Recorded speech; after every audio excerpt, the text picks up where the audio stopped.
Abacuruzi bakorera mu isoko rya kijyambere rya Ejo Heza Modern Market riherereye mu murenge wa Kimisagara akarere ka Nyarugenge hazwi nka Nyabugogo bavuga ko bazonzwe n'ubukene bukabije kubera kutabona abakiriya.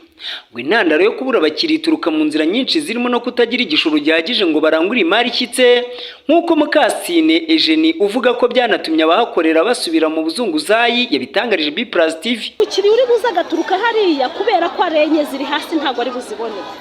Nyine aragenda gutya areba niba hari ahantu hari byinshi bigahita birangira bagiye hehe kwa Mutangana mu Nkunda Mahoro cyangwa ku bazunguzayi bazikoreye, kubera ko twebwe tudafite igishoro cyo gushyiraho ibifatika byinshi. Ntago waburara rimwe kabiri ngo ugume wicare, wabwira abana ngo nimujye ku ishuri mutariye se?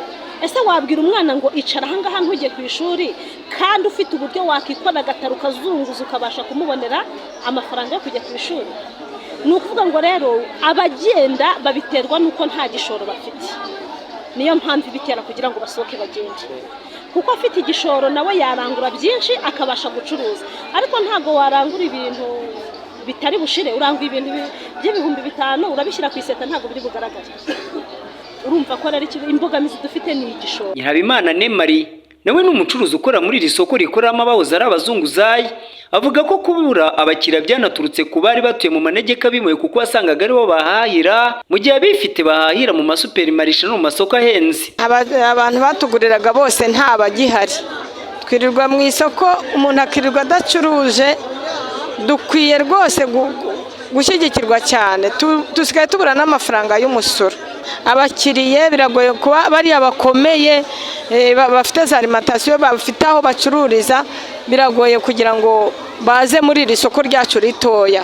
Twari dufite abakiriye abangaba nyine bari bakikije ahangaha baturukaga za Gashyata bakaturangurira muri izo mpande zose basenye. Ubu ntabo tukibona. Aba bakomeye bafite abakiriye babo baturuka kwa Mutangana, ntabwo twebwe bagera mu isoko ryacu. Perezida w'iri soko Kibasumba Blaise agaruka kuri iki kibazo yabwiye B+ TV ko nabo bakizi, anaboneraho gusaba inzego zisumbuye kubashakira igisubizo. Ikibazo cyo muri isoko wabonye muri iyi minsi koko n'abakiriya bahari, twagize n'ingorane buriya mu gihe cya corona. Abakiriya abacuruzi bacu wari ufite nk'igishoro cy'ibihumbi 200, ubu ngubu basigaranye hafi nk'ibihumbi 20. Habaye igihe cya corona, habaye igihe cyo gusenyuka kw'ikiraro bakora ibikorwa remezo. Icyo gihe nuko ngo twasigayemo hano hagati dusigara nta mukiriya tubona. Icyerekeranye no kubura abakiriya rero, urabona nka hano hantu hose hagiye hasenyerwa, urebye nk'ariya mu Gashyata, urebye ugatunga hari ijari, akenshi bari abantu bari abakiriya bacu. Hari n'abaturukaga za Kiruhura, aho hose n'abantu basenye.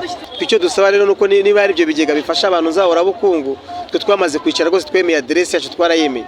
Niyo bayazana nk'inguzanyo twe twayafata tukabasha kubishyura kugira ngo abantu bacu babashe gutera imbere nabo birinde kwicara basinzira mu isoko nk'uko babibonye. Icyifuzo cy'abacuruzi nuko bahabwa inkunga bakabasha kurangura imari nyinshi kuko byatuma babaho neza. Icyifuzo cyacu twebwe twifuza yuko byibuze bakadutera inkunga, twifuza ko bakadutera inkunga bakatwongerera igishoro, tukagira igishoro gifatika. Erega nanjye ngiye kwa Mutangana nkazana umufuka w'imyembe nkawusuka ahangaha byambera, kandi nawe ucuruza ugashira. Icyifuzo cyacu bakwiye rwose kuba baturebera ukuntu badufasha tukabona uburyo twakongera kubona amafaranga, kandi tukabona ibyo gucuruza bihagije, tukagura ubucuruzi bwacu. Umuyobozi w'umujyi wa Kigali Bwana Meya Pidansi Rubingisa agaruka kuri iki kibazo yatangarije B+ TV ko batari bakiza ariko bagiye kukivugutira umuti.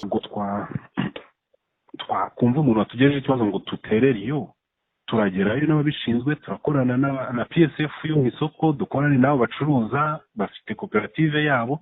Ikibazo tukigira umuti, ariko tumaze kureba icyo ari cyo neza, n'ibyo wenda batakubwiye bashobora kuba bafite nabyo twabireba. Isoko rigezweho Ejo Heza Modern Market ryafunguwe ku mugaragaro muri 2016, ariko abahakorera bari abazunguzayi. Birashoboka ko mu minsi iri imbere bashobora gusubira gukorera mu buryo butemewe na leta igihe bazaba bakomeje gusumbirizwa n'ubuzima. Ilias Dushimimana, Umujyi wa Kigali.